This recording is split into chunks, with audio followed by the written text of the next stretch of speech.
heimabæ, eiga ær og kýr og önnur kínversk dýr.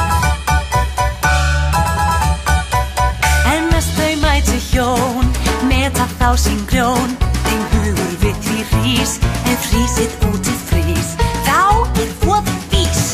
Æ, hún elskar sig, oft að ham og því, síðan svarar jæja, sömuleiðis æ.